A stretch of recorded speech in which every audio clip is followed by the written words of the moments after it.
Monday, June 6th. First order of business is to verify the meeting's been properly posted. Mr. Clark? Yes, it has. That's wonderful.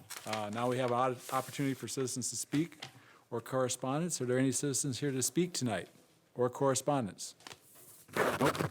Okay, action items. Approval of monthly vouchers. Mr. Sikora? No questions at this time. No questions. Okay. Do I have a motion for approval of monthly vouchers? So moved. Do I have a second? Second. Motion by Mr. McCaffrey, second by Ms. Madden. Any further discussion? Okay. All in favor say aye. Aye. Aye. Opposed? Motion passes 5-0. Approval of White Rock Campus Agreement is our next action item. Mr. Clark, would you give a little preamble on what's going on here? Yeah, this is, it was an information item last month, an arrangement that we're looking to do at the White Rock campus with adult day services. Last semester, Joe Como was here to kind of give you a little background on what that organization, the services they provide. So tonight, we're just asking for the lease, a 3-year lease, with monthly rent of $1,277 to be approved. I can answer any other questions you might have related to the agreement. Mr. Como? There were a couple concerns that were brought up at the last meeting. One dealt with insurance and the amount. Yeah, and we cleared that with Hayes, so actually, I think it was, no change ended up being made, but they did clear the or certificate of insurance that they would have to supply and the amounts that would have to have for coverage. Okay. So we're good with that. Were there other changes to the agreement, the lease agreement from last time to this time? The only thing, Should be noted. yeah, the only thing we took out from, when we were rereading it after last month's meeting was, we used the Richardson arrangement we have out at Pleasant Hill as kind of the framework. And they had right of first refusal on purchasing an additional space, and we just thought with this being such a small tenant in that building that language wasn't needed. So what we put in there was a mutually agreed upon right of first refusal. So to give us enough flexibility, because we just didn't think that language in this small application really applied, but still provided a framework if we were to expand adult day services footprint in the building, that we provided for that as well. Okay, so contractually, it's basically the same with that exception. We reviewed the insurance, that's looking good. Yep. Were there any other changes to the I think those were the contract? main ones that ended up with actual changes. It seemed like there was one other question, but I don't believe it ended up in any change. It was the, insurance was the one I know you asked about, Joe, and that one all checked out as well. Okay. Any further questions? Darren, could you tell us a little bit about the tenant and the services that they're providing? Yeah, I mean, it's always important to know who we're leasing our buildings Sure. to. Yeah. I'll just read through from the executive summary. The program, which is known as Riverview, will provide support services for individuals living with developmental disabilities. The mission of adult day services is to provide program participants with experiences necessary to develop his or her maximum level of independence and self-esteem. The goal of this is achieved through community outings and variety of recreational activities focusing on individual needs, skills, and interests. So in my conversations with Mr. Cook, it fits in nice. This is adult services, and it fits in with some of the other programs we have for our students within that building, so we saw it as a good partnership. Once those kids are no longer our responsibility, it's a built-in program to provide some outreach to the community and opportunities for those young adults. So of the square feet that we're leasing out, what percentage of that is of the building roughly? That's a good question. About 5%. Single digits is a pretty small. Essentially, it's the library and a couple of adjacent rooms to that. So it's a pretty small percentage of the building. And other programs we have going on in White Rock right now? We have the East Alternative School is one of the programs over there. We have East. We did have 4K, I'm looking for Todd for confirmation. 4K was housed out, 4K is now not in that building. The early, the Welk is no longer that. Now I'm referring to it as White Rock Campus, but there's no other tenants in there right now.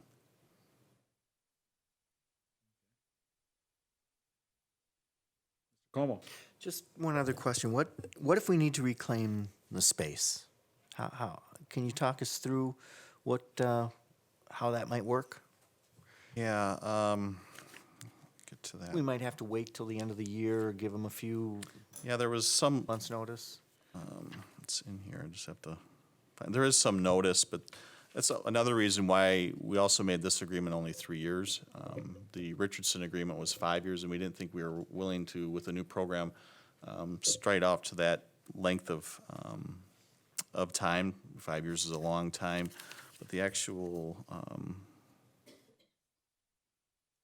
I should have caught that before so let me find the.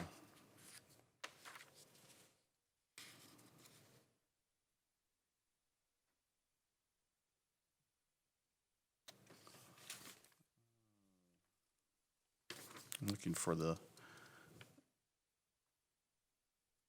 It did. Find the exact language. I can bring that back too, Joan, rather than, and maybe provide a response to that at the board meeting. Would that be, or Sure, I won't be at the board meeting, but my fellow F&F folks can follow up I'm just trying to for me buzz on through that. Ms. Ranishek, Thank excuse you. me. You can keep looking, Darren. I just have a question that maybe Okay. will pass the time. I thought the sale kids were in there as well. Oh, Okay. Sale in there too. Yeah, sale, I'm sorry, So yeah. they're staying, okay. But I mean, there's still a lot of, last 2 years we've been moving 4K kids. That took up a lot of space, so there's a lot of excess space there. I think it has its own head. And the sale kids will be separate from, Yeah.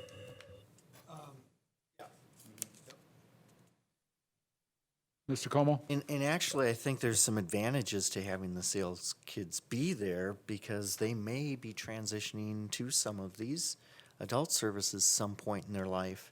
We might find some synergies that we just we're not even aware of until those two groups are together. And I think there could be some really good things that happen there, actually. So I think that's a positive thing, in my opinion. Yeah, I'll bring that question back, if that's all right with the committee, bring it back to the board. Well, I saw it's very clear if we were to sell the property. Yeah, That is pointed out. So I think that in might be item what I'm 22. referencing, but. But something could come up where, hey, we need to reclaim that space. Likelihood of that is very low, as you know, just given the set of circumstances, or we wouldn't even be looking at this. But we can't necessarily foresee everything that's going to happen over the next 3 years, so we should just make sure that we have an understanding that if we need to reclaim that, we can. Yeah. And we need to give them appropriate notification and those kinds of things. I know we had some very strict things in the Richardson's agreement because they needed to finish a year. Yeah, You can't because go of their tuition mid-year. arrangements, Yeah, right. and we would want to be sympathetic to that too. We don't want to just kick them out mid-year kind of thing. We would want this to be language that works for both parties. But if we do need to reclaim it, what does that look like? Yeah, if it's all right with the committee, I can report back. I don't know if it just doesn't have its own heading. Either that, or if it's not that, I'll look at the Richardson agreement in, Yeah, that was Mirror very that. complex. right. I don't think we need to be as complex as the Richardson agreement, but we should have some components of it. Sure. There's one thing that's kind of troubling to me, Darren. It's this utilities assessments and taxes. I mean, how are we going to determine their share of the utilities relative to that building? Usually when you're doing something like that, I mean, you could have just a flat monthly fee that goes on top of your lease rate, and then that would be the way to cover that because we'd be covered. We could actually cover for this tenant because of the smallness of the space, utilities, janitorial, custodial services. There's Right. a whole range of stuff that would just be part of our general work, which they would say, well, why would we pay for that? You already have your people doing this. Therefore, they end up getting it for free when they really should be charged an amount for that. I mean, if you're basically charging them a space rate, but then you're not defining what the service rate will be. Yeah, the taxes, I mean, this is just a template. I think Richardson has taxes in there as well, but in terms of the utilities and that, we were gonna use a percentage of square footage for the facility to drive that number, or derive that number. So that was the methodology that we planned on, because again, it was such a small, there's no way for us to get to that exact, 3,000 square foot cost in the library for heating and lighting. So we were gonna use just a proration. Well, I would say that should have an MOU with them on that, Okay. okay, relative to utilities and custodial services of the proration. Yeah, I don't have. Don't have custodial services in there either, and you're gonna end up using your own custodian to cover their space probably, right? Right. So, And I should add, there's no urgency. If you want me to bring this lease back in July, there's no magic date we're trying to. right, to hit. either an MOU as a percentage, or I think better is just to have a flat dollar, figure it out up front, and Okay. say, here's what it would cost, and we assume a 3% escalator per year for that, 3.5. Sure. I think that's a better way, because you're giving them a flat rate, but yet you're not, and then you have this clause in here that you're just giving them a portion of your space, you need to, Yeah. Okay. run a check. Thank you. Just wondering, Todd, you might know this, are the books in the library, did we distribute those throughout the rest of the elementary schools if they were elementary? Or are they just 4K, or are there books in there because it's a high school Then, now? When I What, went to 4K, it would have just been 4K equipment and books there, but I don't know what they've done with the books. because now it's a high school, so you would think, was it half 4K books and then half the high school, or Well, I mean, they're how? in different locations, so I don't think there were a lot of 4K books, just because.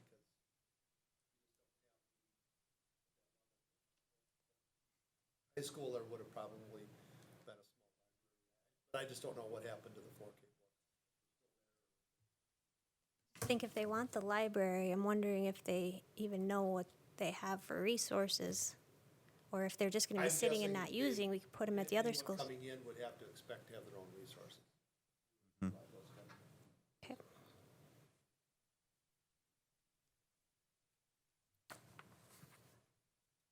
Any further questions? So I'm assuming that what you're saying, Darren, is you prefer to bring this back with some of these questions I think with the answered. MOU too, I think it's better just to, I'd rather bring back a complete package for you than be responding on the fly on Wednesday night. Okay, so unless someone insists, I don't see a need for a motion on this. Okay. Any other questions? If you have any other questions, please feel free to contact Mr. Clark between now and the next F&F meeting. We'll move on to information items. Monthly budget update? Certainly. If you, this is for the month of May, as we're winding down the fiscal year. If you go to page number 3 of the packet, it provides the tax collection update for the 7 municipalities. So on page 3 of the attachment, the property tax collection update, the district, what we do is we put the collections down at the bottom. It shows you the collections by month, January, February, March, April, May. And then it just lists out the collections that we received both this year and the previous year. And as you can see, if you look at the total column, the amount that we've received so far year-to-date is 80.8% compared to 80.9% last year. So we're right on target on the collection of the property taxes. And if you just go overall in the general fund, we did forecast out the remainder of this year in terms of total revenue. And As through May, the district's received 100 million or 70% of the annual fiscal year-to-date revenues anticipated, compared to 104.1 million last year. And the difference is just due to capital lease revenue, which was credited last year. But overall, the end-of-year revenue projection is in line with budget. We're projecting to be just slightly under our original budget, but it's over 99.5% of the original budget. The district, through salaries and benefits, if you go to the expenditures, which start on page 6 of the annual Skyward document, expenditures, we're looking at overall, the district spent 78.13% of the budgeted amount for salaries year-to-date, right in line with last year at 79.47%. And again, benefits, we're right in line with last year. And overall, if you look at our overall for salaries and benefits, we're in line with last year, and we'll be right in target with what we had anticipated. And if you look at the last page of the packet, it provides the self-insurance claims payable detail, and that's something that we'll be discussing a little bit later. But this just shows you where we stand in terms of what our health claims payable liabilities are compared to our expenditures. So we have this through 11 months right now. So we'll be adding one more month, and then we'll be making an adjustment to this account based on what we anticipate the expenses to be compared to what we actually have, what we have as a liability, and then be making an adjustment accordingly. So, but right now, as you can see, if you look at the last page of the document and you look at the May balance, it's consistent with April. We're right at about $3 million in our health claims payable. And we'll just have to see what the draws are through the month of June. And then take a look at our overall expenses compared to what they are incurred. And if you want to wrap up the report, through May, general fund year-to-date expenditures are at $97.38 million compared to $99.7 million last year. And in Fund 27, we're at $20.91 million compared to $20.49 million last year. So we're in line with our anticipated expenditures in terms of last year and budget. And then we will be making our year-end reconciliations and balance sheet adjustments in the next few months. Okay. Any questions?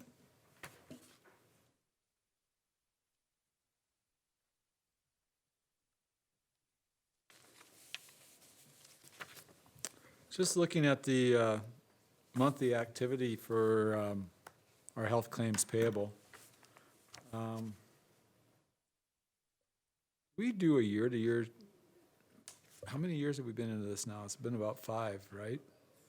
This is our third year of being self-funded. Third year of being self-funded, but do we have 4 or 5 years of data on claims? Because we had, before being self-funded, we got some claims data. Yes, we do.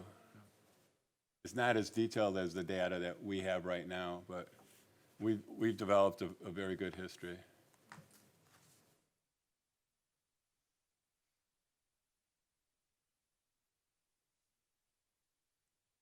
So when I total across on that net month activity, the total on the right, 1.8, that's a surplus number for the year? That's correct. So we've received 1.8 million more in premiums than we've spent out for the year? Yeah, we have 1.8 million more has been credited, in terms of, premiums from both retirees and active employees, and compared to what our expenditures have been in terms of our draws, in terms of our expenses, in terms of our clinic expenses. So our ending balance total, is that correct for our health insurance fund accounts? Because if you look at the 2.9? beginning balance in July, the very top left-hand corner, that's what our incurred but not reported was to start the year. Though that was the liability that we had for claims that had not yet been expensed.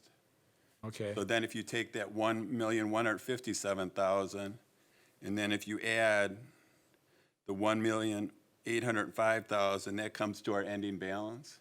And then what we would do is we would do the same analysis this year. We would take our incurred but not reported and subtract that from what our balance here is, and that would be the amount that we, depending on what board action would be, is to, to increase the reserve or apply it to fund balance or whatever whatever you decide to do as a committee.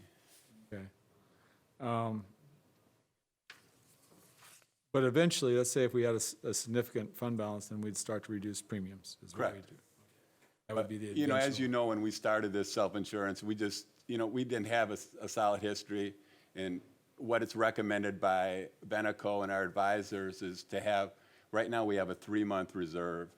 And advisors, some recommend up to a 4-month reserve. So that was one of the things that we were going to discuss in our next presentation is if we do have excess funds at this end of this year, is some of the options for the committee to decide upon.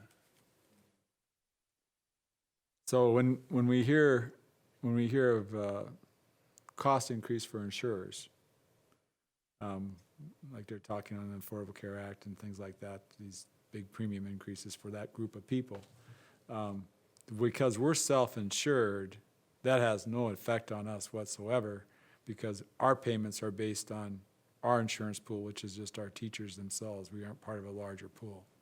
Well, certainly our experience is driving it. How it would impact us, though, is we do have an arrangement with United Healthcare's networks. We are piggybacking on, their already established systems. Somehow in all of that, and I'm not a health insurance expert, somehow all of those increases, I think, are impacting us. To what degree, I don't know. I mean, ultimately, we're running very good just in claims, so that negates that price increase. If you're going fewer times, the price is a lower factor, but it is somewhat of a factor. But that's beyond my comprehensions of health insurance, that's for sure. We haven't seen, how does United Healthcare factor in terms of our year-to-year increases? Really, it's just a function of our claims, isn't it? And then they charge an administrative fee. Is that Right. correct? So we're paying their administrative fee in support of our self-insured program. Is that correct? That is correct. It's just how much their administrative fee would increase. That and how much an MRI through United's health network is, if it's $100 and it's not $100, but if it's $100 this year and it's $150 next year, that is impacting us somehow. But we've been, from what I can see, doing a great job with our claims, our visits, to offset that. But there is a trend out there of medical inflation. Well, the difference between what they're talking about and what we have, in their case, they're saying their pools are underfunded, therefore they have to increase the rates. Correct. In our case, our pool is funded, be the easiest way to say it, and therefore there would be no expectation that our rates would rise. In fact, once we complete our analysis, they might actually go down relative to, the overall cost of the district, because if we're running a surplus, eventually we'll stop doing that. Right. Mr. Como? Yeah, we do have some other fees to look at too. The stop loss fees that we incur from an insurance perspective, so that if we do get hit by big claims, that we cap those off. And yeah, when we first did the analysis and we were projecting out, we have not had what's called, in parentheses, a bad year of claims. So we've missed that. We've dodged that bullet so far.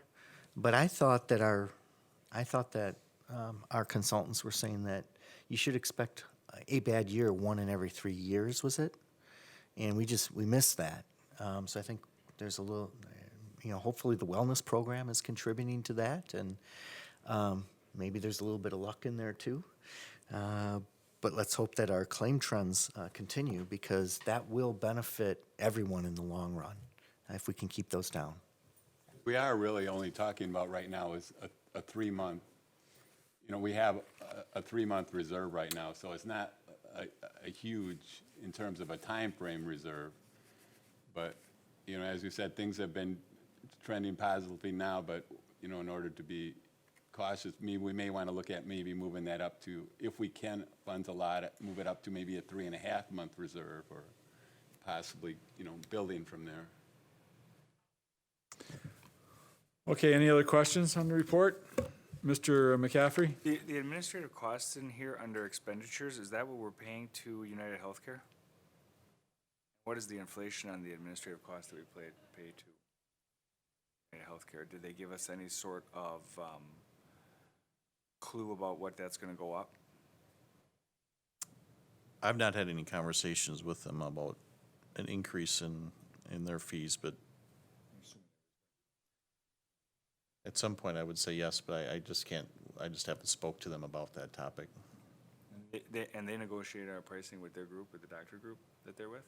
Is that how we get our payouts? They negotiate their network The network agreement, arrangements. Right. Do they give us any inkling of what those increases are year to year? There should be a set increase in their network agreements with the doctors. Right. Do we know what those are? 'Cause I don't that would know. Increase our costs, could increase our costs. Those are all things that we're going to present Yeah, I'd have to bring that back. I don't know off the top on of the my head. preliminary budget next month. Okay. In Yeah, that'd be great. I'd just like to know what their administrative costs, what their increase has been over the last 3 years on a yearly basis, and what their network cost increases are. That has to be given to us, I would assume. yeah. And also, I'd like to know how long those agreements are for. Your agreement on their network, or 3, or 5? Sure. 'Cause that will definitely impact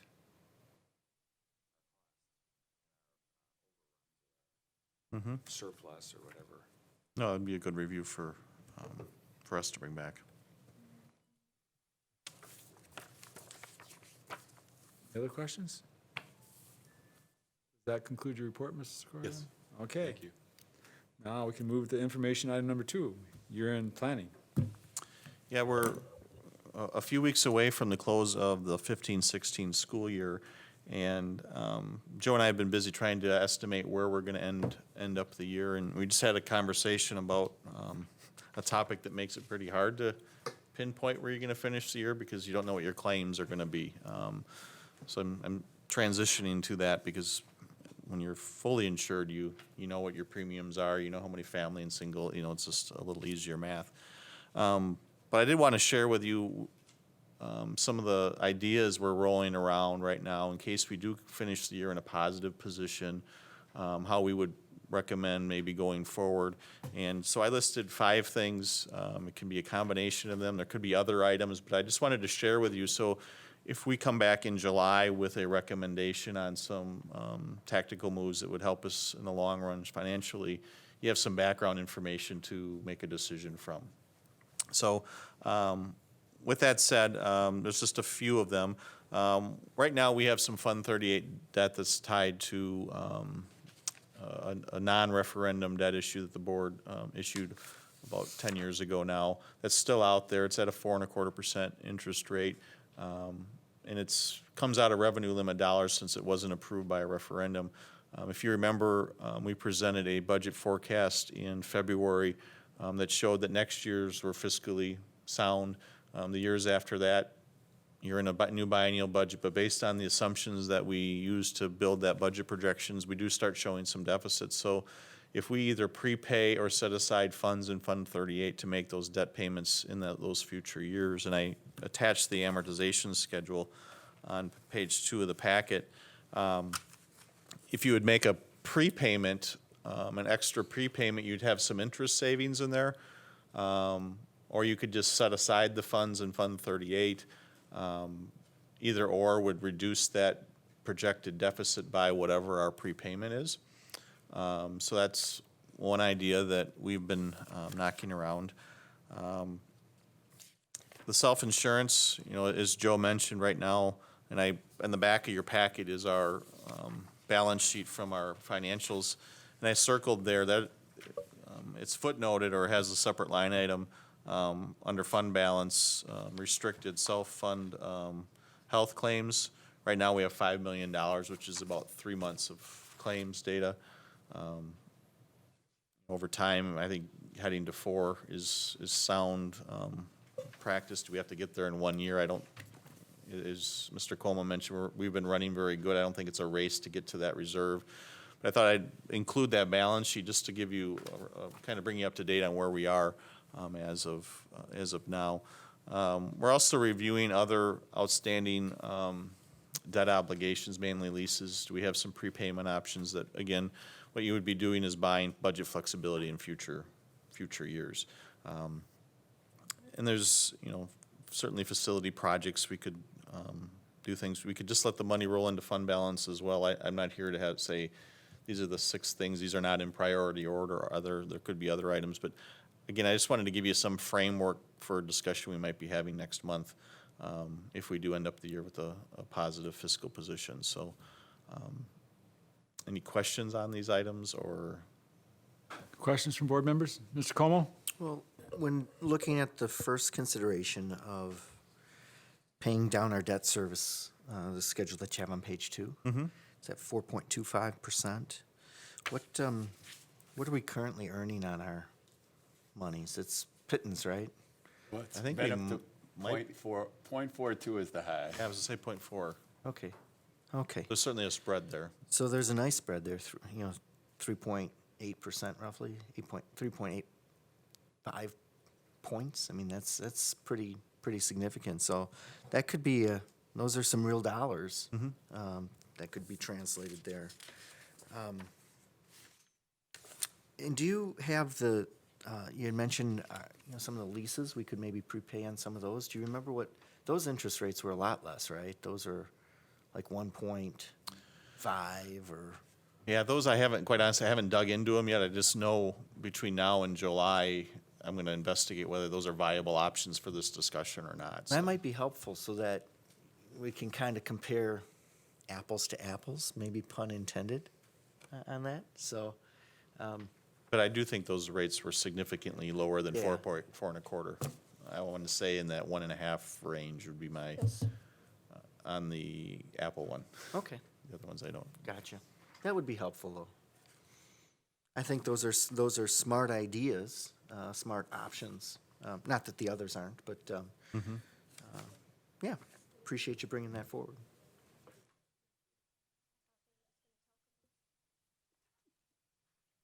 Missed a couple of these in the packets, Darren. I didn't have this in my packet, and Ms. Ryanchek didn't have it in hers. I was worried when I dug into my packet and I had 2 White Rock leases in there and I thought, so I have someone's White Rock lease potentially, I don't know, but, do you have a copy now, Karen, or? Okay. I borrowed Pat's. Luckily, she always has something for me. Was it over there, Karen, the copy? Yeah, I don't, Mr. Como? I mean, of these, and I would like to see the Apple leases, but of these, I could give some consideration. You're looking for a little bit of guidance here, right? at least are these, any of these you just don't think is a viable option? Oh, We okay. shouldn't waste our time, but any input is. Well, the is two healthy. the two that kind of stood out for me was repaying the debt service sooner on the 15.6 million that we have outstanding on that note, and bumping up the health insurance reserve. I could see going to 3.5 or even 4 months reserve. Those are the two that kind of floated to the top for me. Okay. A couple things. I mean, we're going through facility adjustments with the demolition of the building out in the Saratoga area. We've had requests as far as using Harvey Phillips. So it looks like no one's leaving Lindholm. So I think part of our planning going forward is, what we do with these two buildings in terms of what elements may need to be taken you know, how much will it cost us? How would we fund it? Last time we had the efficiency program, which I think we did, but I think we can do that more efficiently than what we done last time. And so that might be one avenue we explore.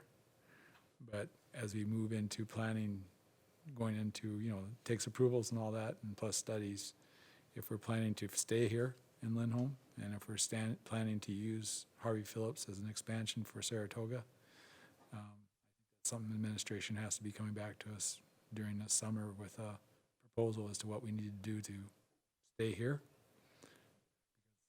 Talk about leaving Lindholm forever, and it's kind of like building a bypass. It might happen someday, you know. So maybe it's time to just say we're not leaving Lindholm, and maybe it's time to say that, you know, Harvey Phillips may get expanded for the STEM program. Whatever administration comes back with recommendation, that's what I'm interested in. And then how would we pay for it and what our options are. Obviously, the windows here would be a huge energy and efficiency improvement. There's no doubt. We're just burning fuel